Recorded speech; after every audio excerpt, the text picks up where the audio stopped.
a prescription for prenatal vitamins. Now, they're as big as horse pills, but you be sure and take them. Doctor, can I show Peter the sonogram from my last visit? I don't think he quite believes this is real yet. Well, you can't really see much yet, but... There he is. Looks just like a little jelly bean.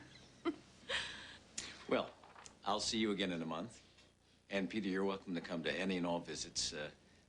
I want you to know that I'm the soul of discretion. And obviously, any announcement of your impending fatherhood is yours to make, whenever you see fit. I promise you, your child is in good hands. Thank you, Doctor. Thank you.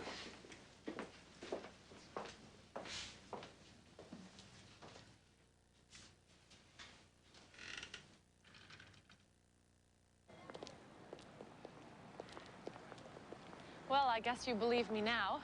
You may be pregnant, but that doesn't mean it's my baby. How can you say that? You know it's your baby. You know I haven't been with anyone else. I know how you lie and manipulate, and I know you do just about anything to get what you want. I wouldn't put it past you. Peter, this is your son. Stop saying that.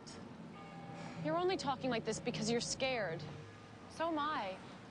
You think I'm ready to have a baby? What are we gonna do? First of all, we don't have to make a big deal out of this. A small wedding is fine. A wedding?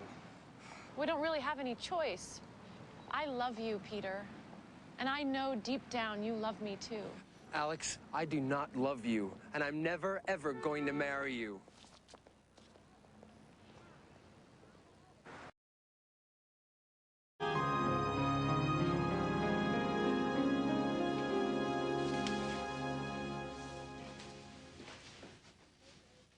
Thank you for meeting me. Right. Like I had a choice. Why are you so testy? Forgive me. I don't enjoy being blackmailed. And showing those sonogram pictures to Peter Fairchild, I could lose my license for that. Really? And what would happen if I wrote the story about you selling the frozen embryos of your patients without their permission? I only wanted to help families who are desperate to have children. Can't you appreciate that? Gee, Dr. West, if you're ready to make a statement to the press... Let's get this over with. This is a list of all the available sperm samples and descriptions of their donors. Number 34. Dark hair, hazel eyes, 6 feet tall. Harvard educated. Perfect. He'll never know it's not his child.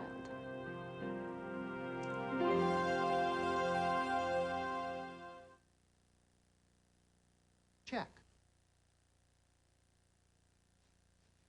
You wanted to see me? Yes, Mrs. Rush. I'm so sorry to drop in unannounced like this. What can I do for you?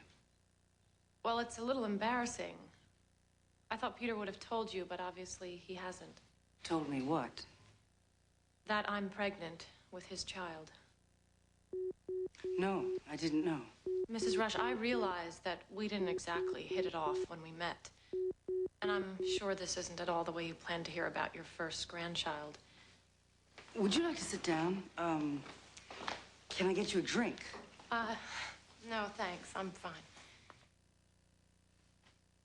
Have you and Peter discussed what you were going to do? Well, I've tried, but... For what? But Peter and I aren't seeing each other at the moment. He's dating someone else.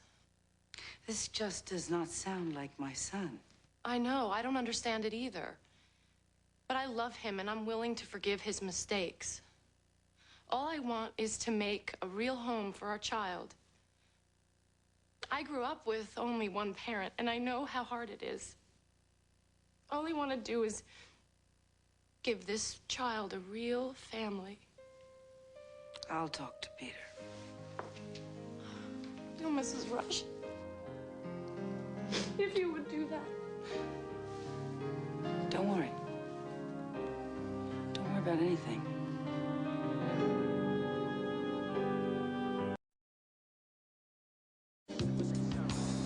You know what I'm getting tired of? What? Interviewing at law firms for summer associate positions where there's always one guy who pulls me aside and says, Get out now while you still can. I feel like somewhere between LA Law and OJ. The entire profession went south. Never felt so politically incorrect in my entire life. Wasn't it comforting to know you've got another pariah to hang out with? Very comforting. I'll be right back.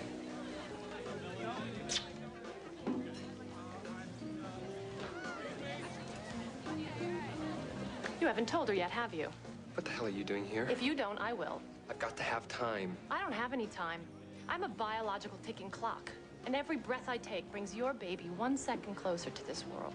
Alex, this isn't the place. I'll call you in the morning. Listen to me, you spoiled little blue blood creep. You knocked me up. And now you're gonna marry me, understand? And if you refuse, I'm gonna play the talk show circuit. From Oprah to Rolanda, you won't be able to turn on the TV without seeing my sad, tear-stained face as I tell the entire world that Peter Fairchild took advantage of some poor girl from Staten Island and then dumped her ass.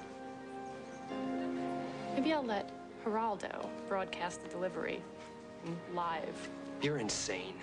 No, just desperate. So I'd advise you to make a decision soon, because I'm hormonal. I'm capable of anything.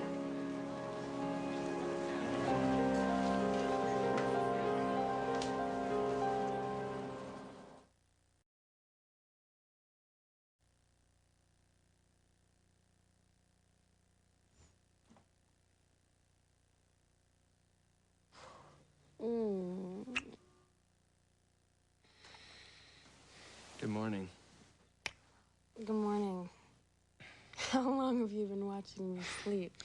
Half the night. I can't help it, you keep me awake. Good. I like that.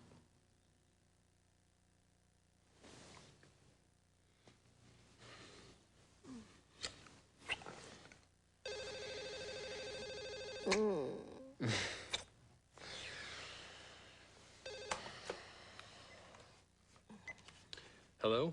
I say, if it's a boy, we call it Peter.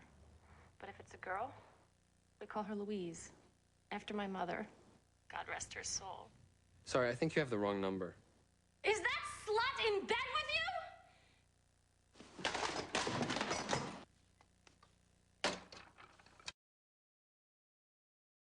I don't know what to do. I told Alex to give me some time, let me figure things out, but now she's gone completely psychotic on me. Ugh, I shudder to think what she's gonna do next. Wow. Well, this is a problem. But you're gonna be a dad. That's something. Something I'm not ready for with a woman I don't love. I can't believe this is happening to me. To me.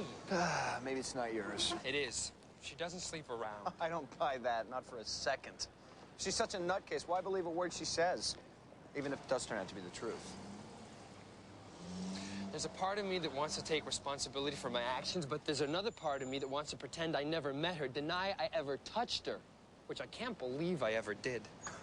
Well, then problem solved. It's her word against yours. At least till the blood tests come in.